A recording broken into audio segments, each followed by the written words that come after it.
وہ جب تک عمل ختم نہیں ہوگا تب تک یہ پروسیجر چلتا رہے گا. لہٰذا ڈاکٹرز یہ کہتے ہیں کہ جب تک یہ پروسیجر ختم نہ ہو جائے تب تک ان کو انڈر آبزرویشن یا ہسپتال کے اندر داخل رکھنا چاہیے اگر تو کسی کا سیریس طریقے سے علاج کرنا ہو.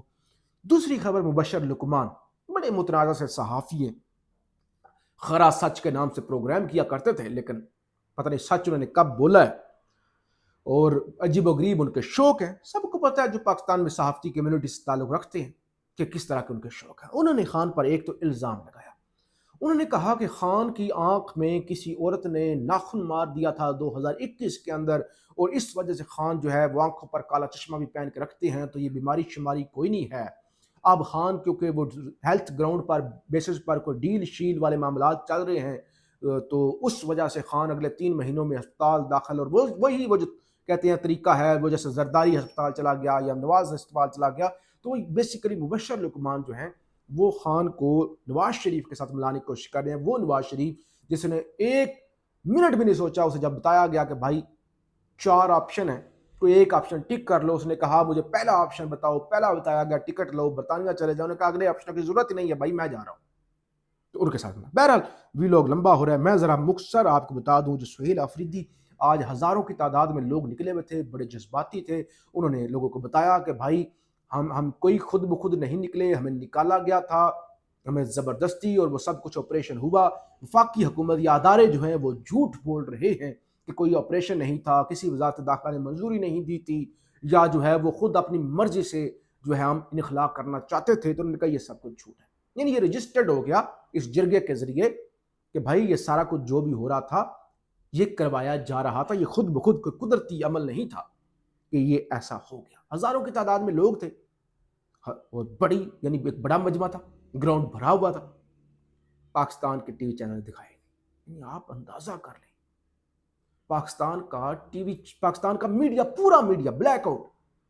یعنی ایک عوامی ایشو ہے نا, سیاسی ایشو نہیں ہے, کوئی پی ٹی آئی کا ایشو نہیں ہے, لوگوں کا ایشو ہے. جیسے وہ بلوچستان والا معاملے پر سب بلیک آؤٹ ہے نا, اسی طرح یہاں پہ بھی مکمل بلیک آؤٹ. اچھا, سہیل آفریدی نے ایک تو جو بلوچستان کے اندر دہشت گردی کے واقعات ہوئے اس کی انہوں نے مذمت کی, اور بہت اچھا کیا. انہوں نے ظاہر ہے یہ بھی المیہ ہے کہ بلوچستان کے اور کے پی کے لوگوں کو سرٹیفکیٹ دینے پڑتے ہیں اپنی حب الوطنی کے. بہرحال انہوں نے مذمت کی. خواجہ آصف نے بھی اپنی پریس کانفرنس کے اندر ذکر کیا کہ انہوں نے یعنی اپنے پاکستانی ہونے کا ثبوت دیا. سہیل آفریدی نے جو ہے وہ بڑا اہم اور غصے میں تھے. جو تقریر تھی نا, جذبات جو تھے ان کے, ظاہر ان کے گھر کا معاملہ ہے. یہ کہتے دہشت گرد ہمارے گھروں میں گھس کر بندوق کے زور پر کھانا کھاتے تھے. صبح سیکیورٹی فورسز والے آ کر پوچھتے تھے تم نے ان کو کھانا کیوں کھلایا. انہیں کھلاتے تھے تو وہ دہشت گرد, انہیں نہیں کھلاتے تھے تو وہ دہشت گرد ہمیں مارتے تھے. اچھا, اگر کھلاتے تھے تو یہ سیکیورٹی فورسز والے مارتے تھے. جائیں کہاں جائیں, یہاں کھانا کھلانے کا سوال نہیں, سوال یہ ہے وہ یہاں تک پہنچے کیسے. سہیل آفریدی نے بڑا ایک اہم سوال اٹھایا. انہوں نے کہا یہ جو دہشت گرد ہے نا بارڈر سے آتے ہیں نا, بارڈر پر ڈیوٹی کن کی ہے. انہوں نے کہا بارڈر سے لے کر یہاں تک پہنچے تک 50 کے قریب چیک پوسٹیں ہیں مختلف جگہوں پر. وہ 50 چیک پوسٹیں کراس کر کے ہمارے گھروں تک کیسے پہنچ جاتے ہیں. انہوں نے کہا اس کا ہمیں جواب چاہیے کہ کیسے یعنی یہ ہمارے گھروں تک جو ہے وہ پہنچ جاتی ہیں, یہ چیک پوسٹیں جو ہے وہ کراس کیسے کر لیتے ہیں, اور ہمیں اٹھا کر کیسے جو ہے وہ لے جاتے ہیں, کیسے یہ وہ سب کچھ اتنی جو ہے وہ دیدہ دلیری کے ساتھ کر لیتے ہیں. بہرحال بڑی تعداد کے اندر شنواری قبیلے, ملاگوری, آفریدی, سلمانی اور مختلف قبائل, ایون کرسچن کمیونٹی کے لوگوں نے بھی اس کے اندر جو ہے وہ شرکت کی. تو سہیل آفریدی کی جانب سے جو کہا گیا, انہوں نے کہا ایک طرف ہم قربانی دے رہے ہیں, دوسری طرف جھوٹے پراپیگنڈے کیے جا رہے ہیں. یہ ہمارے ساتھ مذاق ہے, اور اس دفعہ کے پی کے کی عوام اپنے ساتھ مذاق نہیں ہونے دے گی.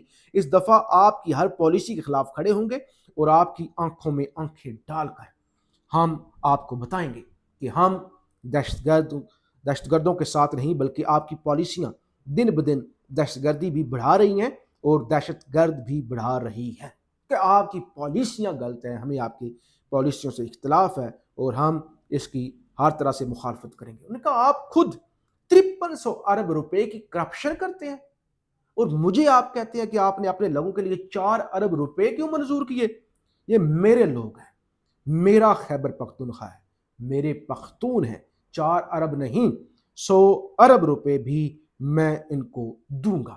اور سہیل افریدی نے کہا کہ آپ بات کیونکہ آگے نکل گئی ہے, اب آپ کی ناکامی ہے اور اوپر سے آپ جھوٹ بولتے ہیں, لوگ ہمارے مرتے ہیں, الزام بھی ہم پر آتا ہے, تو اب فیصلہ یہاں پر نہیں ہوگا.